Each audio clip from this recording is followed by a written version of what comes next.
Camilla Parker Bowles has been on quite the journey, so what do we know about her relationship with the other royals? Queen Camilla made plenty of enemies. Camilla's bond with the children of the Prince and Princess of Wales isn't what we expected it to be. According to Express UK, Prince William has made it clear that Camilla is not the grandmother of his children. For years, the British royal family has thrived under scrutiny.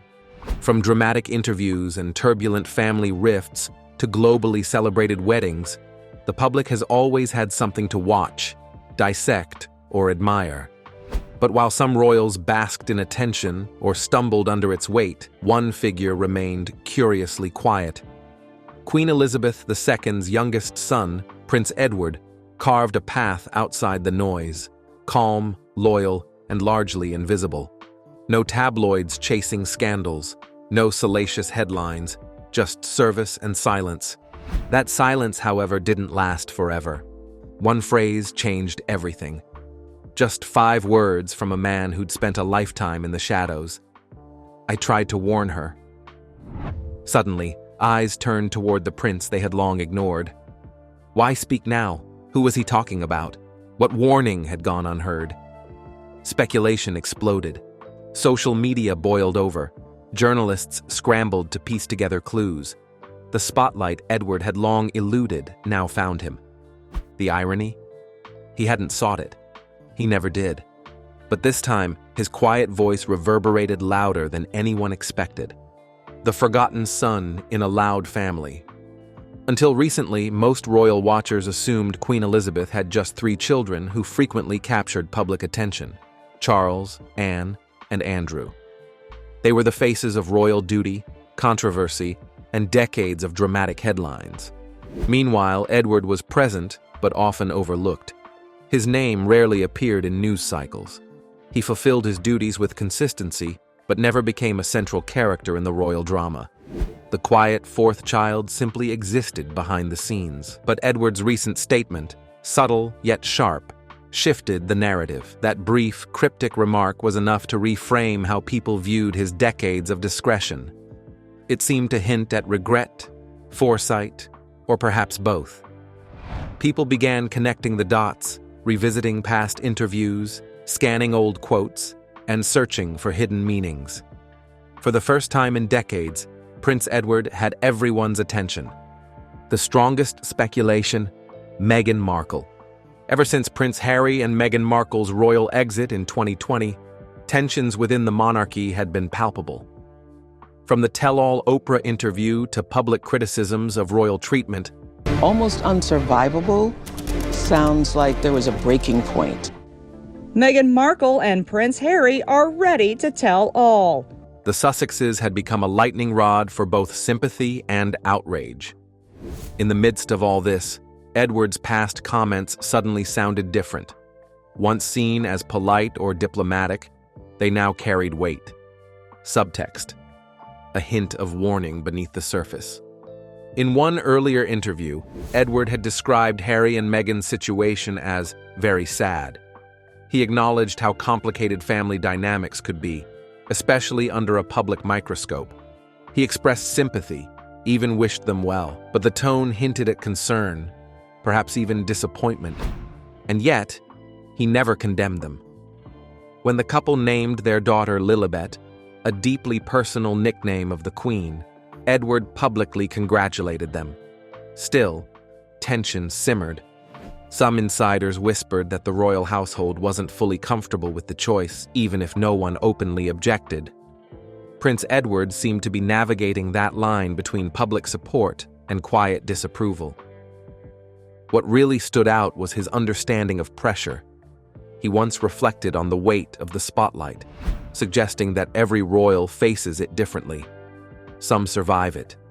Some resist it. Some crumble under it. With Harry and Meghan, he seemed to understand their perspective, even if he didn't agree with their choices. Perhaps that's why his 5 words felt so loaded. Perhaps he saw what was coming and tried, unsuccessfully, to stop it. Where others in the royal fold stumbled, Edward and his wife, Sophie, the Duchess of Edinburgh, steadily took on more royal responsibility.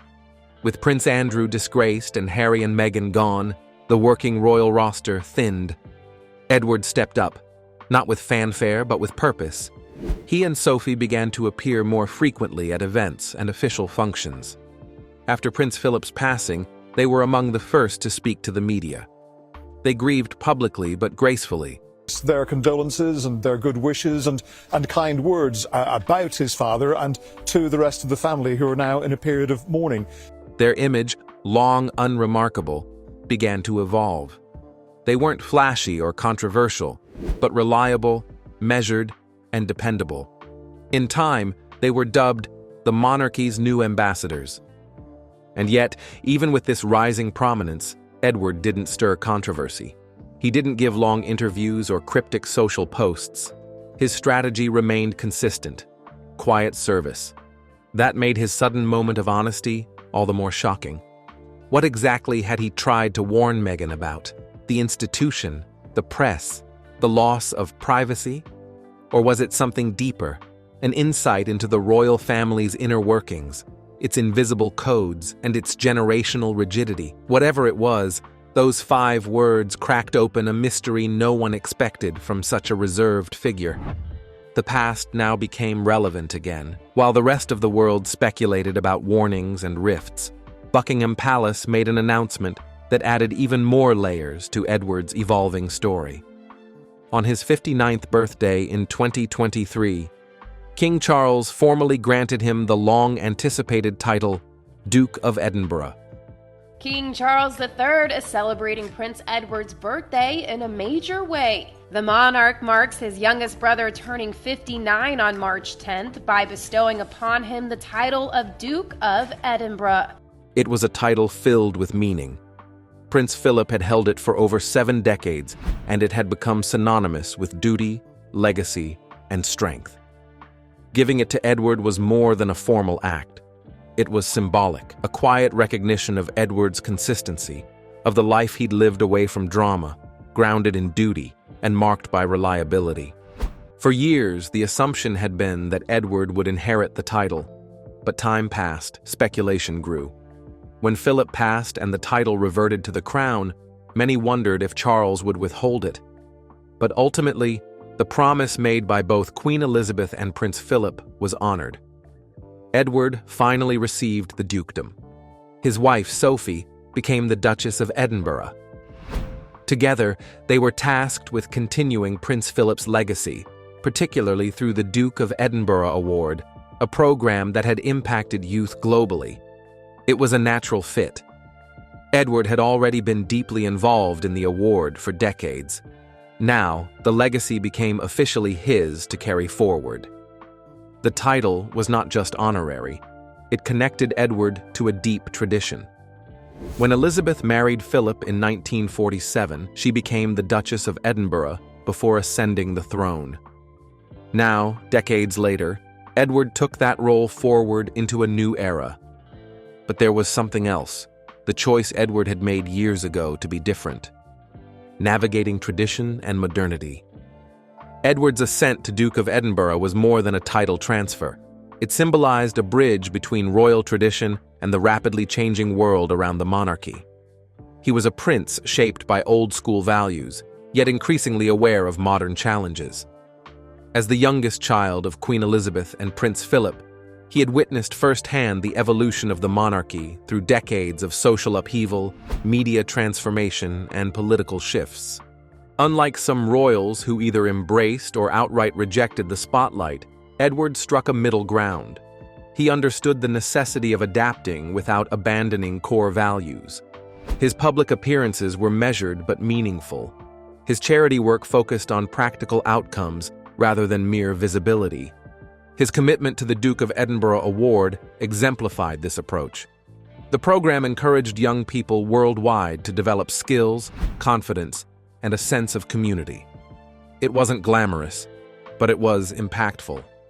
Edward believed in service grounded in substance rather than spectacle, a contrast to the social media-driven narratives dominating much of the royal family's modern image. This pragmatic approach earned him respect within the institution and beyond. While he rarely made headlines, those who worked with him described a man who listened more than he spoke, who understood nuance, and who valued loyalty deeply. His warning to try to warn her could be interpreted as a reflection of this mindset, a desire to protect the family and its values from forces he perceived as disruptive or harmful. The 5 words reverberated not only because of their content, but because they broke decades of silence from a prince who had rarely voiced personal opinions publicly. Edward had always seemed content to remain in the background, out of controversy, out of tabloid fights, out of public speculation. But those words hinted at a deep, personal struggle. What had compelled Edward to finally speak up? Was it frustration, sadness, a sense of duty to clarify misunderstandings? The public was left to wonder. Historians and royal commentators suggested his silence might have been strategic, protecting both the family and his own privacy. In a royal institution where discretion is prized, breaking silence is never taken lightly. When it happens, it signals something important. The timing was also significant.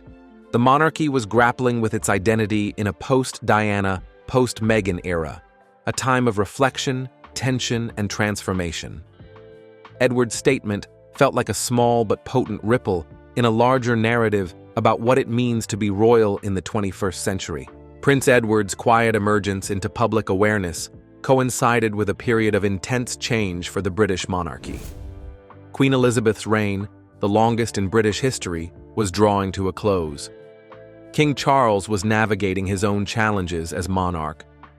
Britain is engulfed in a worldwide outpouring of love and admiration for Queen Elizabeth, but the challenges new King Charles faces have been bubbling under the surface, including reconciling traditional expectations with contemporary realities.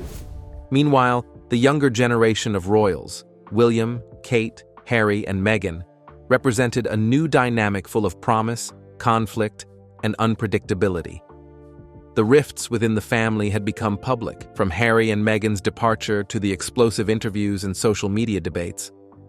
In this turbulent context, Edward and Sophie were seen as stabilizing forces, royals who embodied continuity without controversy. Their low-key style and emphasis on service made them a counterbalance to more volatile family members. Yet Edward's brief moment of candor revealed the complexity beneath this calm exterior. It suggested a man deeply aware of family fractures and the challenges posed by modern celebrity culture. His words hinted at regret, foresight, and perhaps a plea for unity amid division. The private man behind public duty. Beyond titles and public roles, Prince Edward's story is also one of personal growth and family devotion. Married to Sophie Rhys-Jones since 1999, he shares a partnership marked by mutual support and shared commitment to duty. Their marriage was often described as a stabilizing influence in Edward's life. Sophie's background as a public relations specialist helped navigate royal media relations, while Edward's understated style complemented her pragmatism. Together, they raised 2 children away from intense public scrutiny, emphasizing normalcy within the parameters of royal life. Their family life, though occasionally glimpsed by the public, remained largely private, a contrast to the highly publicized lives of other royal family members. This privacy may have contributed to Edward's ability to reflect deeply before speaking, choosing his moments carefully. His recent statement was not a spontaneous outburst, but rather a considered expression shaped by years of observation. As Prince Edward steps into the role of Duke of Edinburgh, his story enters a new chapter. The legacy he inherits is substantial, both in terms of formal responsibilities and symbolic meaning. The Duke of Edinburgh Award continues to be a flagship program that shapes youth development globally. Edward's leadership in this area signals a commitment to lasting impact beyond royal pageantry. Yet the significance of his 5-word statement continues to resonate. It opened a door into the silent struggles within the royal family and underscored the human emotions behind royal facades.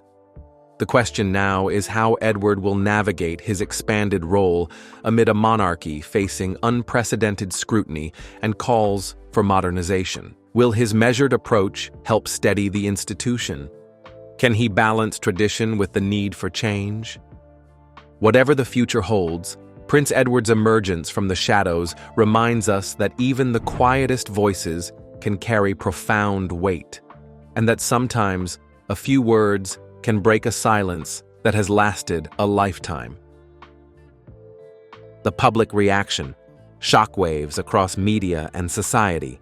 When Prince Edward's 5-word statement hit the headlines, it sent ripples far beyond royal watchers. For decades, the British monarchy had been a source of fascination, controversy, and evolving narrative. Yet rarely had a single, cryptic message from a relatively private royal generated such widespread speculation. News outlets scrambled to interpret the "try to warn her" phrase, dissecting its meaning in endless headlines. Social media exploded with theories. Was Edward referring to a particular royal? Was this a veiled warning about media intrusion, family discord, or political machinations? Some commentators praised Edward for breaking the silence, suggesting it was a courageous act of honesty. Others criticized it as unnecessarily stirring the pot, potentially exacerbating family tensions. In tabloids, the phrase was spun into sensational stories linking it to every major royal scandal. But beyond the noise, there was a genuine public hunger for clarity, a desire to understand the human stories behind the crown. Inside the palace, a family's private reckoning. Behind palace walls, Edward's statement forced conversations long avoided. The royal family, known for its protocol of silence and discretion, found itself grappling with questions that could no longer be swept under the rug. For some family members, Edward's words were a wake-up call, a reminder of fractures that needed mending and vulnerabilities that had been ignored. For others, it was a source of discomfort, an unwelcome exposure of private struggles. Insiders described tense meetings and quiet negotiations as the royals sought to balance transparency with protection. The palace press office released carefully worded statements emphasizing unity and respect, but the undercurrent of change was unmistakable. Edward himself maintained his characteristic discretion, rarely elaborating publicly, but signaling through his actions a commitment to healing and reform. Edward's cryptic message also reignited debates about the media's role in royal life. The British press has a complicated history with the monarchy, at times reverent, often intrusive, and occasionally hostile. Many observers saw Edward's words as a subtle critique of relentless media scrutiny. The monarchy, traditionally shrouded in mystique, now operates in a 24/7 news cycle, where privacy is nearly impossible. Journalists debated their responsibilities. Should they pursue every royal detail in the public interest, or respect boundaries to preserve mental health and dignity? The conversation expanded globally, touching on themes of celebrity culture, privacy rights, and the ethical limits of journalism. Prince Edward's brief but powerful statement became a symbol of the monarchy's crossroads.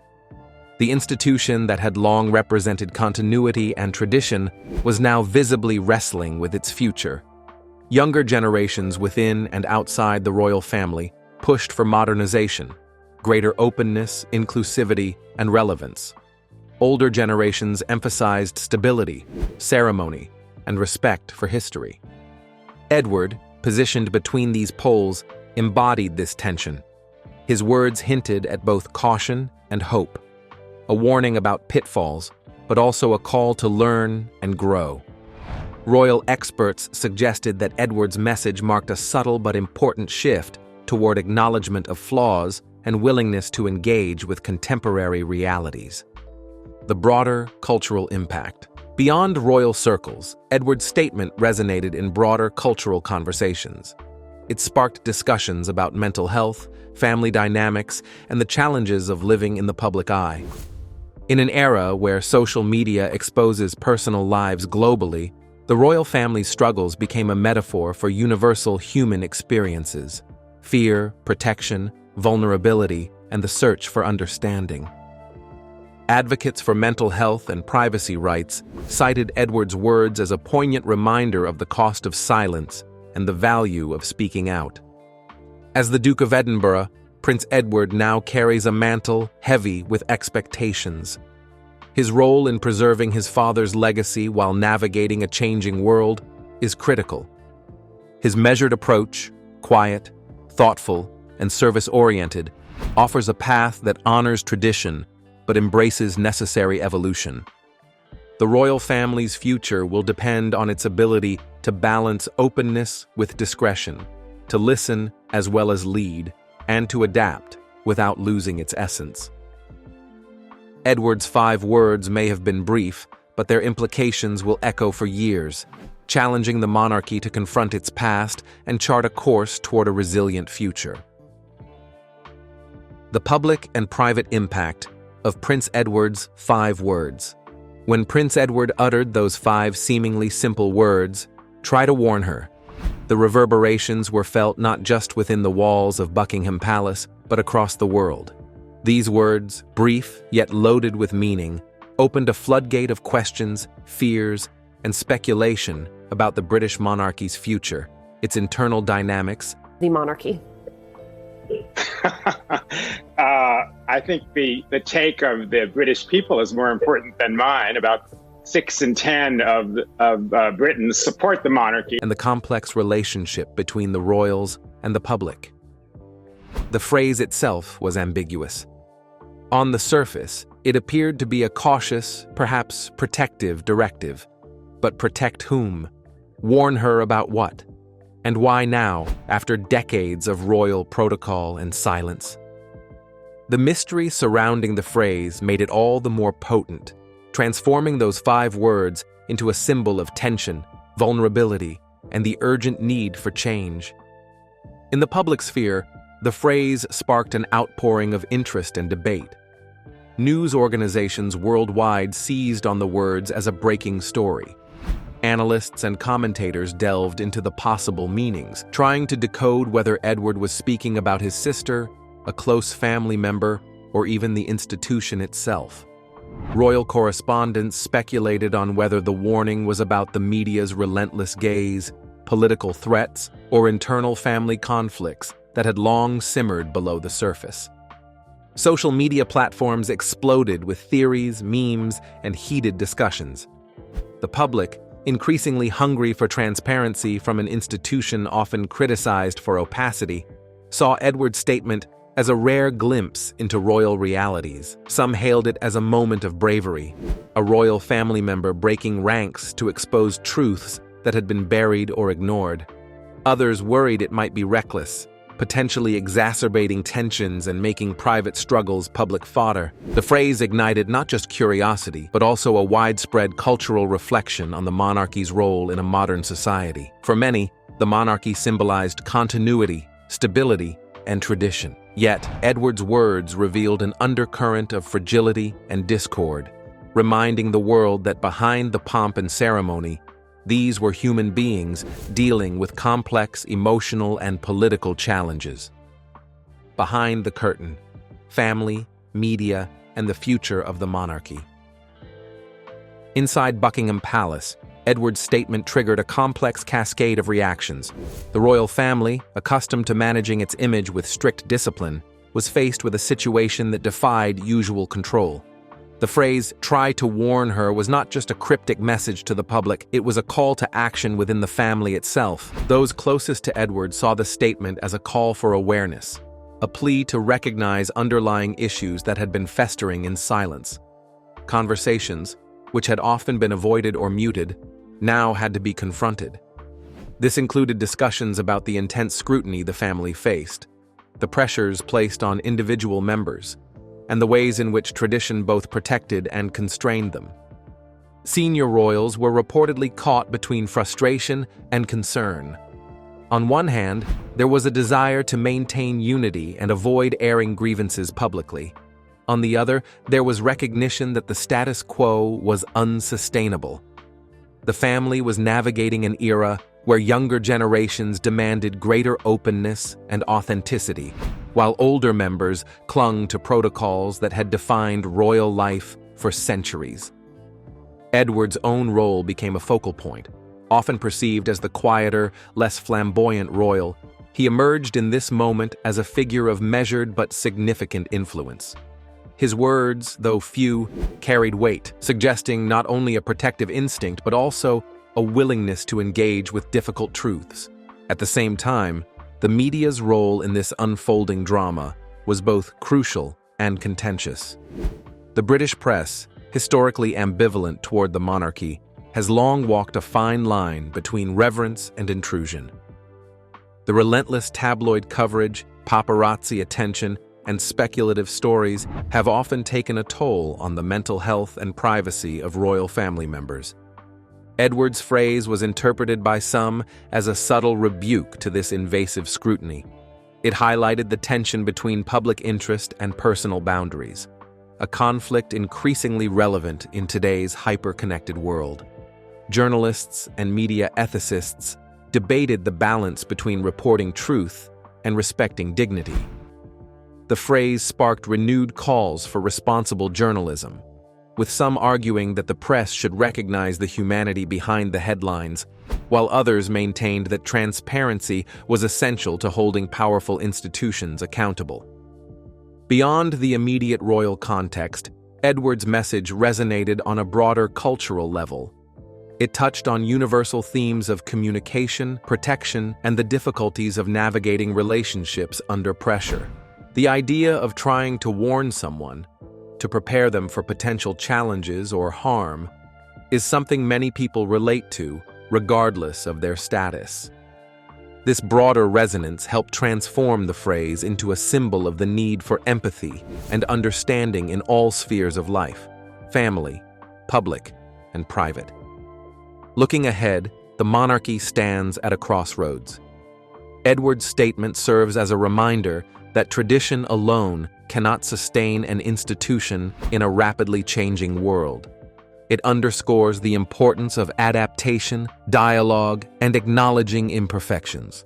The future of the monarchy will depend on how it negotiates these challenges, balancing openness with discretion, tradition with innovation, and public duty with personal well-being.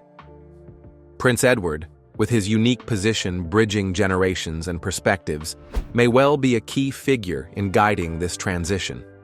His call to try to warn her encapsulates both the caution and hope that define this pivotal moment, an invitation to learn from the past while bravely facing the future. Prince Edward's 5 words may have been brief, but their impact echoes far beyond the palace walls. They remind us that even the most enduring institutions face moments of vulnerability and change. As the monarchy steps into an uncertain future, it's these whispers of warning that could guide the way forward, if only we listen.